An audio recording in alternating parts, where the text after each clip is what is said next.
Welcome on my first step ever, a podcast where we share really interesting, genuine, and amazing stories of success, which lies in everyone's failure, which is a step towards success.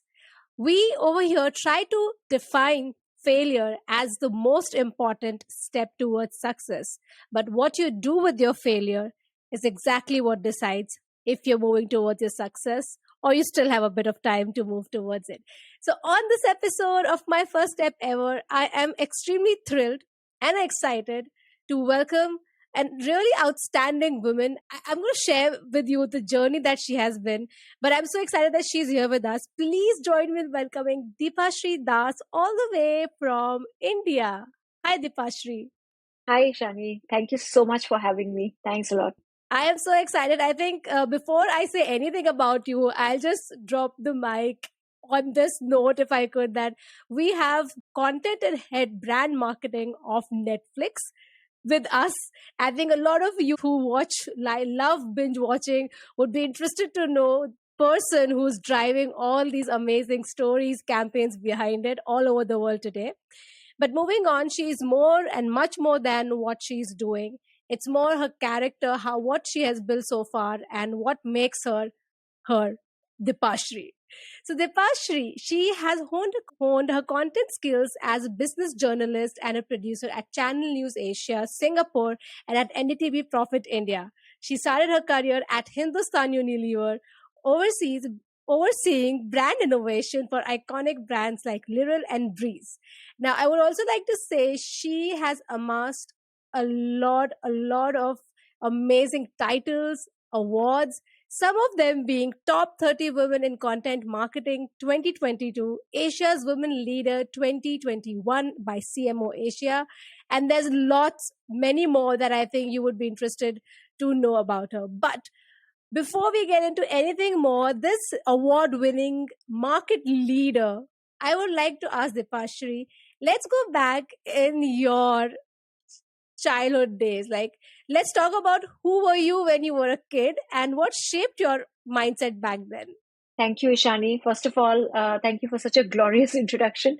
I am very, fortunate to be a small part of a really outstanding, stellar team at Netflix India. Just to clarify, I lead content and brand marketing for the films portfolio at Netflix India. So if you have loved the films that we have on Netflix, I and my amazing team have something to do with it. I love the idea of the podcast. When Ishani invited me, I said, I think it all begins in our childhood in some form or manner. So me as a child, well, that's where interesting starts. So I'm actually from a really small town in India. I'm from this small town called Shillong in Meghalaya. Very humble beginnings. My late father came to Shillong as a refugee. That's the non-glamorous term that we use for immigrants, right? I mean, might as well call it what it is, right? It's an illegal immigrant in those days when the Bangladesh-India sort of partition happened, when the one country became two countries. He came as a refugee. He lost everything that he had, and he had to set base up all over again. And Meghalaya and Assam at that point were obviously sharing borders with what then became Bangladesh, and a lot of Bengal or Bangla refugees came to settle. So that's much later, of course. When he got married, much later, I was born. It was, as you can imagine, it was, I think of my childhood as that of abundance in love, in, knowledge, in opportunities, but not the kind of abundance that children these days see. I think the only holidays we ever went on was to our grandparents' house in Assam, and probably one trip to Delhi and the Golden Triangle when we were much older in our teens. But today, every child I see before they are 6 months old, they are jetting off to the Maldives or to Australia or what have you, right? Or at least at bare best, they are going to Bangkok or Goa, right? That privilege wasn't ours really, but we never felt the lack of it. We were just happy going to the nearest waterfall, because Shillong, for those of you who haven't been, it's beautiful, it's stunning, right? So we always felt we had enough. So as a child, I was extremely curious. I was getting myself in a lot of trouble, and my mom My mom and dad are responsible, respectively, for two of the clear traits that I have. So I'll tell you what those two are. My dad taught me that nothing is impossible, and I believe it to this day.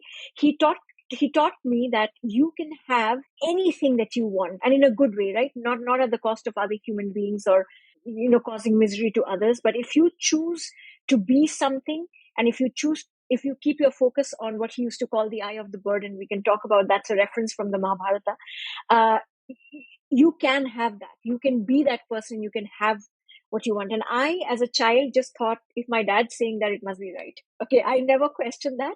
And I believe that. And I believe that to this day. My mom, on the other hand, is responsible for one of the strongest traits that I have, which is my ability to go up on any stage, any forum, and not have possibly more than 4 to 5 seconds of stage fright. I'm not even showing off. It's just, some people have no fear of heights, right? They can jump off a plane, they can jump off a mountain. I am that person when it comes to the stage. And I think I owe it all to my mom. She put me on stage when I was 2.5 years old. For a person who's been on stage at 2.5 years old and completely made a full show of themselves. So you can imagine now, when I go up on stage, I have 3 seconds of absolute fear, and then another person takes over. I love connecting with people. I love talking to people. I love communicating, whether that's on stage, whether that's in person, whether what we are doing. I feel that that's who we are as human beings, right? So I think both of them gave me that skill. And I think I chose my career, or my career chose me, at a very young age. I used to sit my parents down and read the local newspaper of Shillong. It was called the Shillong Times to them. And they'd be like, Exciting. why? Yeah, like, but they would be like, Ishani, they'd be like, why are you reading it out to us? We can read it ourselves. But I'd be like, no, I'll read it to you like, in those days, because I'm much older, right? Like, it used to be Doordarshan, and I used to be like, I'll read it to you like the news readers of Doordarshan. So I'd make the music myself, and then I'd be like, now presenting to you the evening news, right? And we didn't have cable, so that's all I knew. So that was essentially me as a child. Yeah, I, like I said, my career chose me. And being from a small town, I think from the very beginning that the one way to nurture and have big dreams is probably one day to leave that small town. And it and it always comes with a tinge of regret that the place that you call home, that it's always going to be temporary. You know what I mean? It's Wow. like, you always think of yourself as the girl from the small town with big dreams, but that's who you are, and that's who you always will probably be. So It's definitely true. Your childhood plays such an important role in the coming years, is your future, your adulthood, because that really shapes you, your thinking, your beliefs. And it's so amazing to see that you had that stemming from the very beginning, through your father and through your mother. And as you say that they came as refugees, I think they had a lot of other responsibilities as well, to make you feel that this is your home and that you are no less than other. And I think they have done an yeah, amazing job in that sense. And that's why, and that's how we can see all the confidence written all over wherever I read about you, whatever I read about you. And now that I'm speaking to you, I see that interest, that genuine passion, and I can see where it stems from. So Dipashree, moving from there, like, you had a, a confident childhood, I would say. But I'm sure as you were growing up, you might had different experiences while you were in the yeah, real world. You have done your postgraduate from a very reputed Indian university, which is Lady Shri Ram College, the best, I would say, in its league. How was your experience getting through that college, and was there ever a time over there you felt out of place? If yes, how did you overcome that? And if no, what made you not feel that way? that's such a great question. So I did my graduation from LSR, and that's in itself is a very interesting story, Shani, because as someone from a small town, you don't necessarily, back in the day, not now, back in the day, you don't choose humanities as your Right. graduation, right? You will either choose to become a doctor or an engineer, an architect, something that is going to provide you a livelihood. Now, why would someone from a very humble background with no trust fund to their name, or my parents barely had or have a retirement fund, it was extremely progressive of them to agree to do that. So one of my mom's colleagues said that she is talented, she is smart. You can't, just because she doesn't. I was very clear, I don't want to do science. I'm not cut out for that. I'm not an engineer. I'm not a, God knows I'm not a doctor, because I fainted the day I had to cut open a frog in my biology class, and I just couldn't. I was just like, how are we cutting open this not living, but whatever, non-living dead frog? So that ship sailed for me very quickly. I always knew I wanted to be in media and content, but as someone from a small town that did not have proper internet access at that point of time, I didn't know how to get there. So, but the stars aligned. And to your question, when I landed in Lady Shriram College, how I landed is another. I was one of the very last few people to qualify on the basis of marks, because the Lovely. cutoff, as you know, is very high. But because I'm from a state board, I barely made the cutoff. But then there was a test that saved my ass. I did very well in the test. Then there was an interview where I did reasonably well, so I became one of the top 20. And then, in order to qualify for the hostel, because understandably it would have been difficult for my parents to pay for the, non-hostel accommodation. Accommodation, yeah. Hostel would be much better. I qualified for the hostel as well. So it was incredible to get there. But very soon I realized, I thought I was the smartest in the town that I came from. Okay.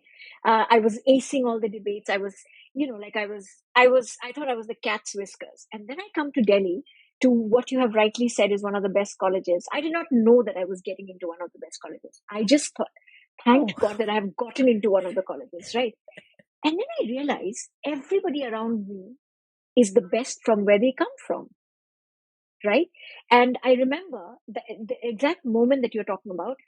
I decided that I had so much confidence that I decided that in my first year, at the end of the first year, I decided that I'm going to stand for General Secretary of the Students' Union, because I was wow. very popular. I was winning debates, and I was like, you know what, why not take a popularity contest and, be the leader that I think I am.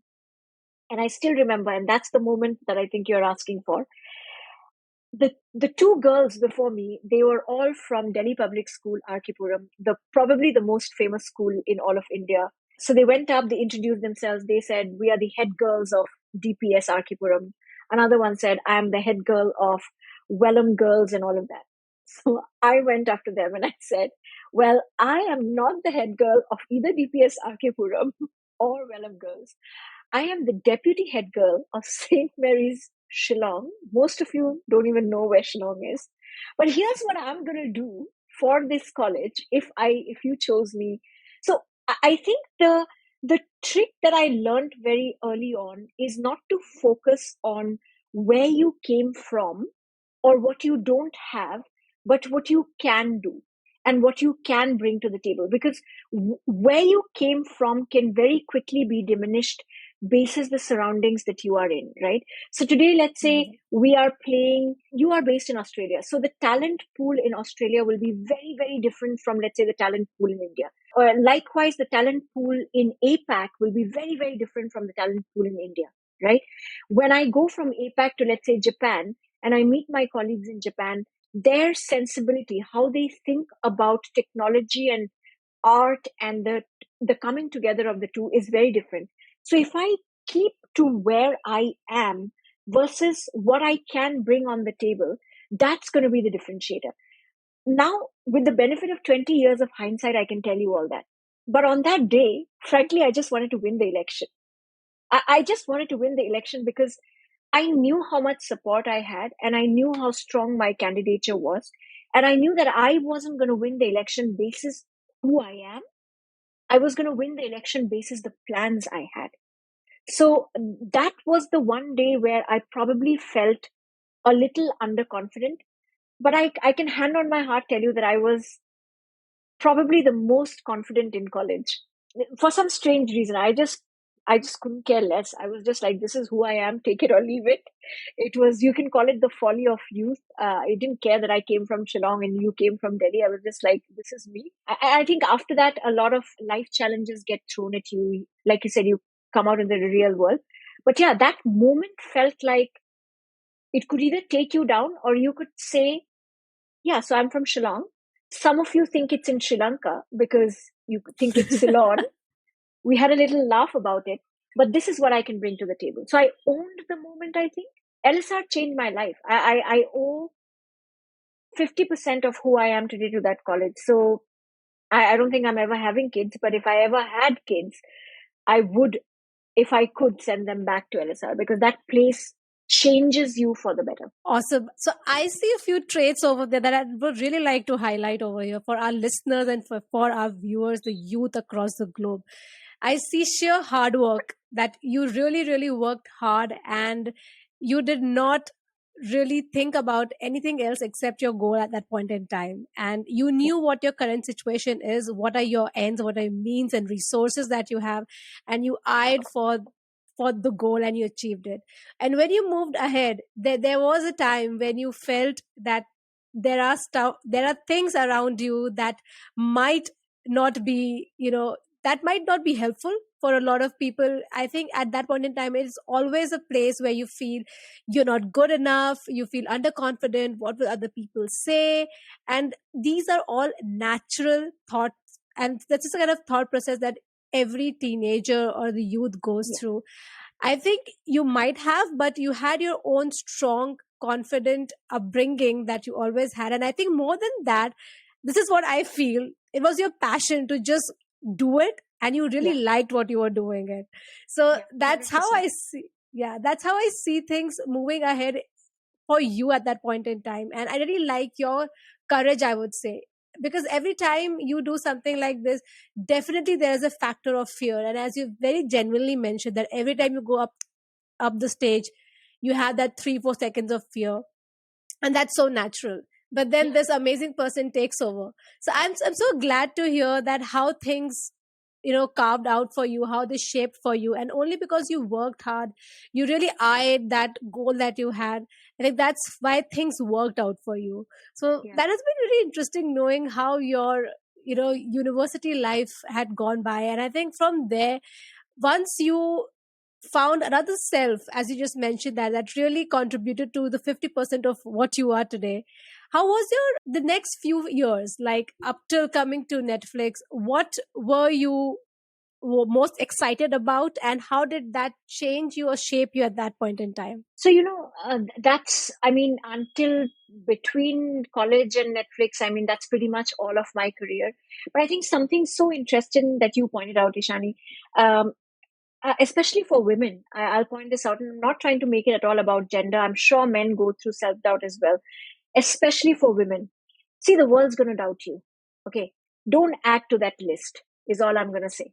Don't add your own name to the list of self doubters, right? It's very easy to say, I have also doubted myself.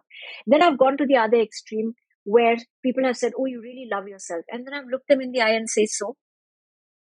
So then It's not that is not, should be.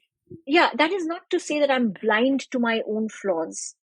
The fact Yeah. that the fact that I can have a temper, the fact that I'm impatient, I am very, very open to those. I realize that they are my flaws, but self doubt and being close to your flaws are two totally different things. Men don't doubt themselves ever so often as we do. So to be fearless is not going to happen in this lifetime. But to fear a little less every day is an amazing thing to try. That's number one. Okay. So that's been my journey from college to Netflix and even now. So that's one thing that's kept me alive. The second thing to keep in mind is hard work. Now, I know that hard work has been demonized. It's been called hustle. I get it. I get it that people are just like, oh, don't hustle at the cost of your mental health. I am 100% for it. Like, I am, even before I knew what the Buddhist philosophy of the middle path was, I fell in love with it. I bought a book.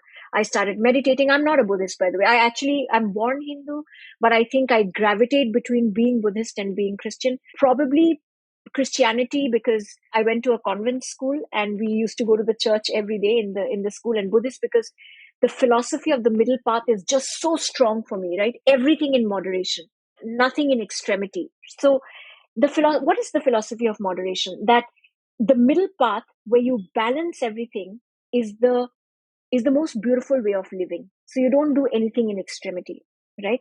So why I'm telling you this is hustle is bad when you overdo something, but hard work is not bad for anyone's health. So just the other day, someone, when they learned of my move to wherever I'm going next, and happy to talk about it, they said, "Oh my God, I'm so jealous." And I said, "There is nothing to be jealous of.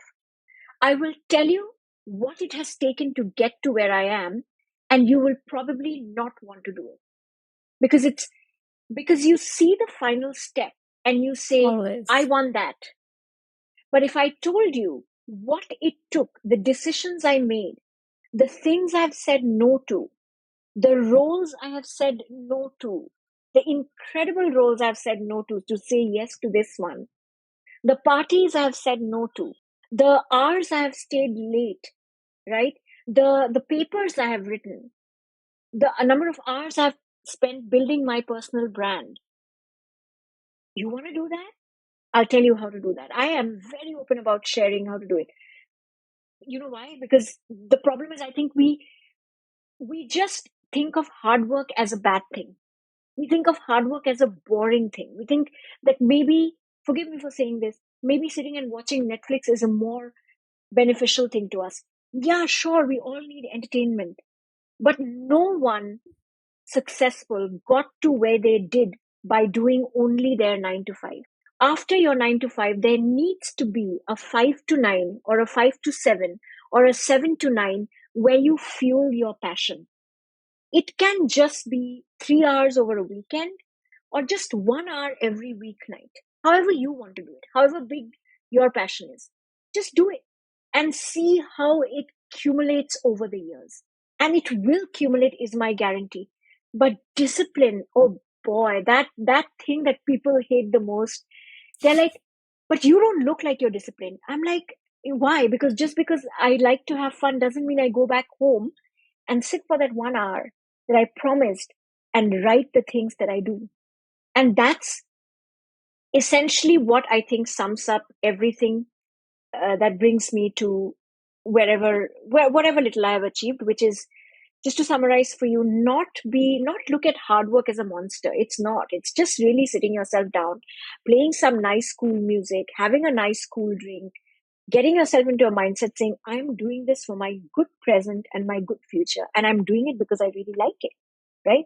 And doing it in a nice frame of mind. Second is just sort of really not doubting yourself, because like I said, trust me, there is a long list of people outside waiting to do that for you. And lastly, just dismiss the notion of wanting to be fearless, because you're never going to be fearless. Just try fearing a little less every day. And then when you compare yourself to the person that you were even 6 months back, you'd be like, man, I'm pretty snazzy. I'm much cooler right now than I used to be like 6 months back. So yeah, I mean, that's been professionally and personally the last I 20 really odd like years. that. I really like that we are touching upon the old school way of really going forward in your life, which is hard work, and that is so important, and being disciplined.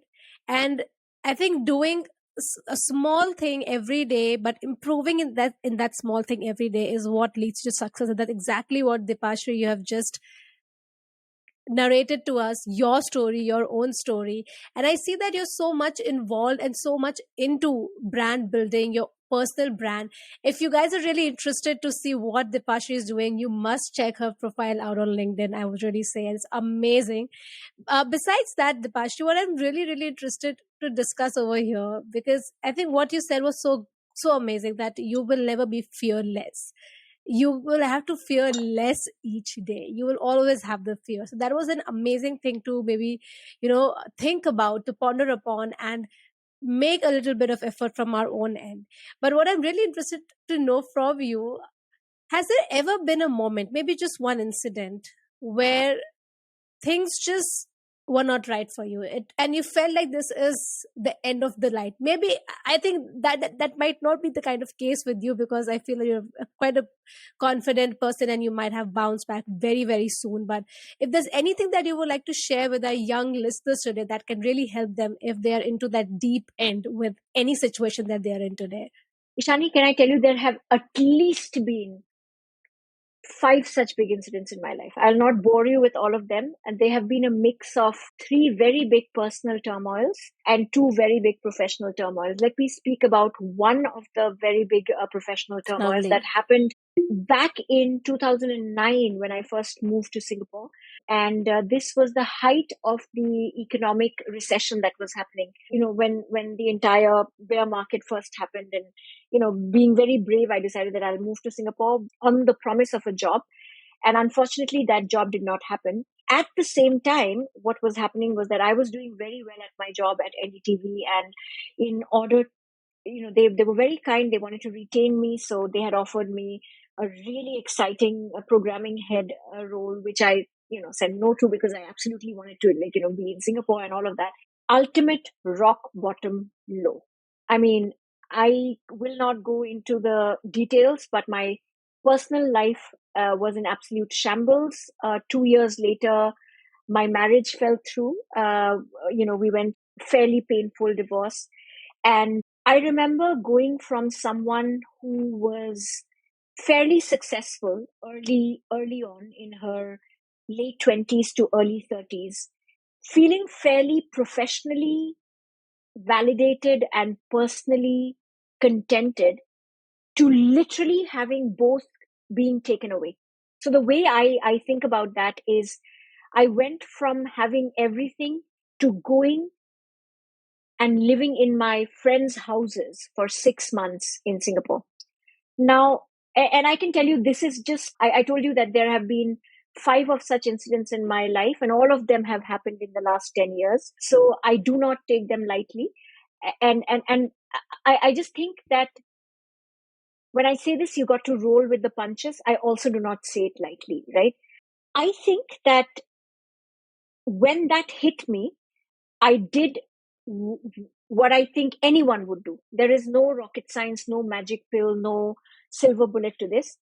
I looked deep within and I said, what are the resources that I have? I said that I wanted to continue staying in Singapore. I said that I needed to find myself a really good job. And I looked at my career and I said, I promise to nurture you with everything that I have, every ounce of my being that I have for my career. I'm not all about my career. I love my personal life. I love my friends. I love my family, right? I love my other passions. But with every being of my career and my time, I will give it my best, right? So what did I do? I built an entire framework. And it would be a lie if I told you that I built a framework then. I didn't build it then. I built it with hindsight. I built it. So I built a learning agenda. I asked myself, what are the things that I don't know that will help me qualify for the next bigger, better job? So much of it is free and we don't go looking for it. So I started attending free workshops, free networking forums, free talks and courses and stuff like that. And it's not just in Singapore, it's free here also. So when people tell me, oh, you were fortunate to be in Singapore, I Google 5 courses for them and I say, please, you can attend it here as well, right?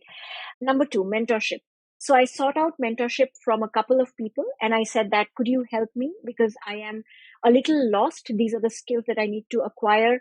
And would you be able to set me in the right course? What that meant was they just had 2 coffees each with me because no one has the time, right? Let's be honest. Over 2 weekends, they had 2 coffees and they gave me advice, which I wrote down and I executed, right? And the third thing that I did was I started using LinkedIn and I started observing people whose traits I would like to emulate, right? So I did that on the professional front. On the personal front, it was very important to surround myself with trustworthy friends. So it's very important to identify who are the trustworthy friends and who are acquaintances. And that phase of my life really taught me to differentiate between the two, right? Because I was living alone in Singapore. I did not necessarily have family. So I learned to lean upon those friends as family. So, and I learned to identify who is that and who is not that. Last thing I'll leave you with is, as women again, and it's honestly a gender thing, we need to learn how to take care of our money very, very well, right? There is no day too early when we start to take care of our money. If we haven't already started investing, day before yesterday was the right time to start investing. Not even today, not even yesterday, right? So let's start doing that now. Let's seek help. There are online forums, there are now Instagram pages, there are now, investor gurus that are there to help us.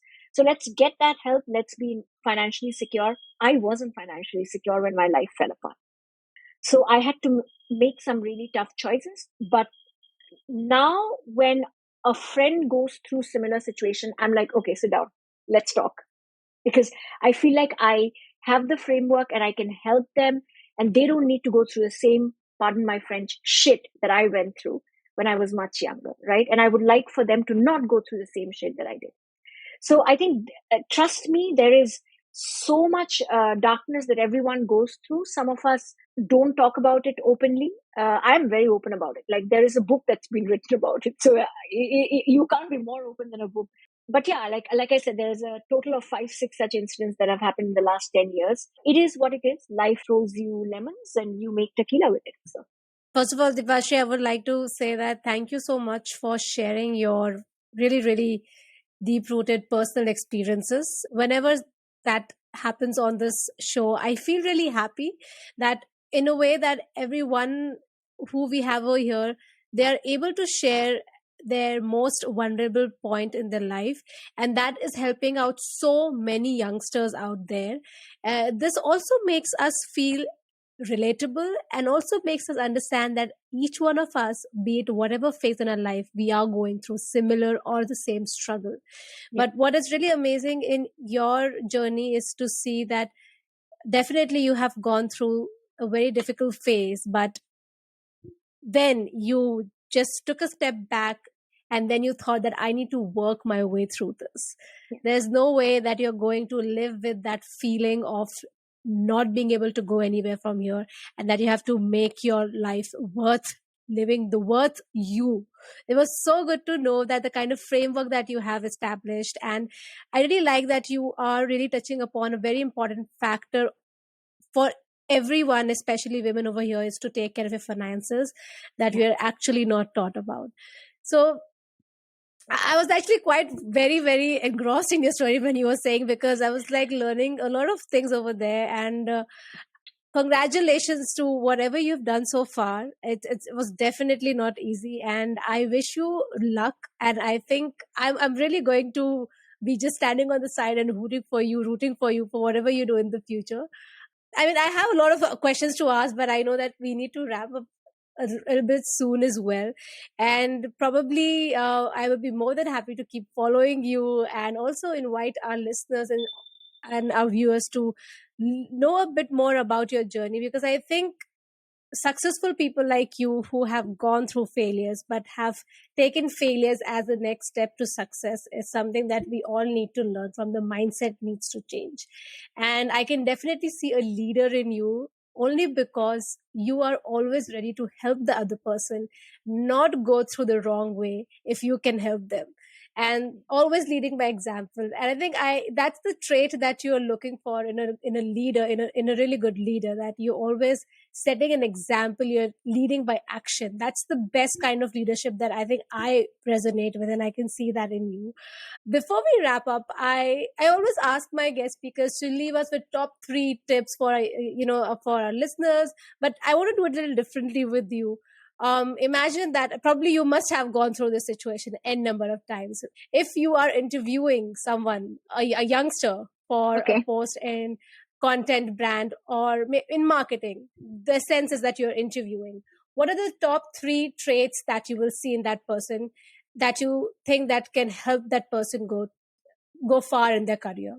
Okay, so I've done this obviously. So in the past, okay. So first of all, I look for what you just said. One of the things is, I struggled a lot with failure and not wanting to fail.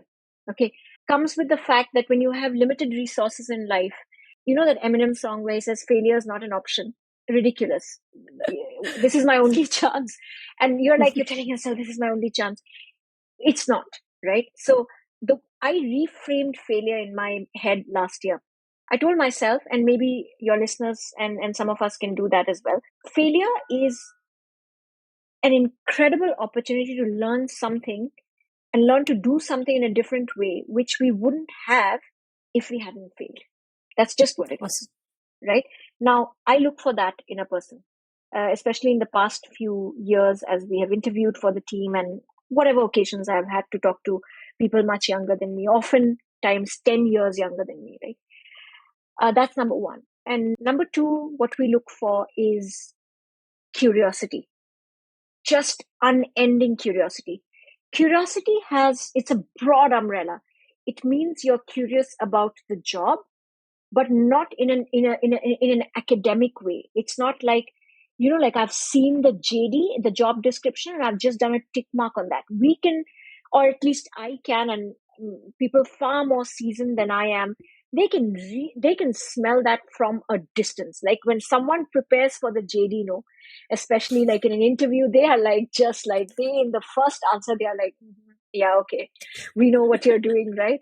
So, but curiosity is more than that. Curiosity is a genuine inquisitiveness about the area of your work. The job description is a very small subset in that area. Okay, so how curious are you about the information of the job as well as the knowledge that surrounds the broader area? How curious are you about the culture, the subculture, about the developments that are happening in the industry? And therefore, the first thing that I told you about, if you are curious, then you won't have a problem failing, right? Because otherwise, if you're not curious, you're like, oh my God, blinders on. There's only one way to do stuff. Yeah. The third thing I want to say, you'll probably not hear many people say it, is you should be a lot of fun. Because, like we work in a really young industry, young because for this industry, right? I'm particularly our industry, which is media and entertainment. I think about many people ask me to give a serious quote about, like, what is the future going to look like? I'm like, friend, the future is now. We are in the future, right? Incredible. So now if you think about it, if the future is now and you guys, the younger lot, are shaping it and we are just sort of helping to somehow drive that, fast moving bullet train in some semblance of sanity towards the right direction, right? If you're not having fun, don't come here, because I cannot begin to tell you the absolute roller coaster that this industry is. So one day your life is going to look like this and you're going to get up saying, oh, it's sorted. By 6 p.m. in the evening, your day is not going to look at all like the way it started. And you're just going to be looking at your partner and you're going to be like, okay, so we have to change everything. And he's going to be like, yeah, we have to change everything. If you're not going to be smiling at the end of it, and if you're not going to be, somewhere in the back of my mind, I always tell my agency counterparts, I always tell myself, let's have fun, because like Al Pacino said, fun is a very serious business. Fun is a very serious business. If you're not having fun, you're actually going to really not be able to do this job. And I mean it. Like, till I used to tell myself, and this is not a lie, I will quit a job if I'm not having fun doing it. And that's the reality. You are not going to be of any use to your team, to your partners, to your bosses, if you stop having fun. So those are my three of many qualities that I'd look for. Golden words. And I think it's always important for a person who is going for a job or even, going to crack a deal, to keep yourself in the shoe of the other person who is going to meet you. And I think today this was completely our pleasure, and we were fortunate that we have you over here, that we can ask you, we can peep in your mind and see that what really ticks for people who are hiring youngsters or the youth who really want to make that big move or take the first step. So thank you, Dipashree.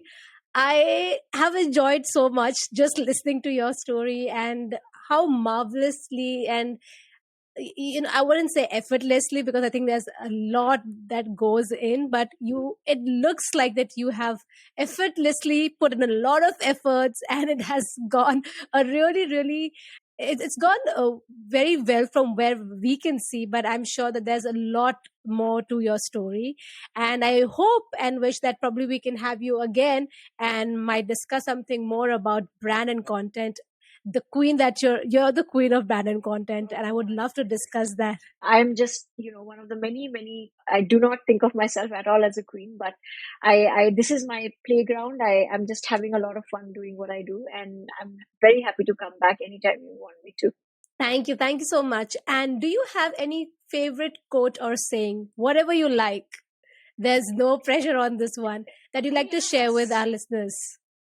I think I love a lot of Rumi's quotes. In fact, it's up on my wall, so I can see it now. So one of my favorite quotes that I live by. It's very philosophical. It says, "What you seek is seeking you." Very very old quote by Rumi. And the other one is actually in Hindi or Farsi or Urdu, so I might mispronounce some of the words. So forgive me. It says, "खुद ही को कर बुलंद इतना कि हर तकदीर से पहले खुदा बंदे से खुद पूछे बता तेरी रजा क्या है," which loosely translated means make yourself so strong that before writing any of your destiny, god stops to ask God stops to ask you, tell me, what do you want? So I find that so beautiful, that your destiny can be written in partnership with you if you are strong enough. So it's beautiful. It's going to be my next tattoo. So I have it on my wall right now. It's going to be my next tattoo. I just have to stop being lazy and go to the tattoo parlor to get it done. So That sounds really cool to have a tattoo. And that is an amazing thing to have a tattoo about. And thanks that you had the translation ready, because I started thinking, let me translate it. So yeah. thanks for your doing all the homework that you do, and thank you so much for being on my first step ever, Dipashree. I'm going to leave a link to Dipashree's LinkedIn profile, and if you're really interested, and I think by now you must be, just check out her work, and I think you're going to love her as a person, and there's so much to learn from so many people out there. Thank you, Dipashree, for being on my first step ever. And as I always say, start believing in yourself and keep believing in yourself.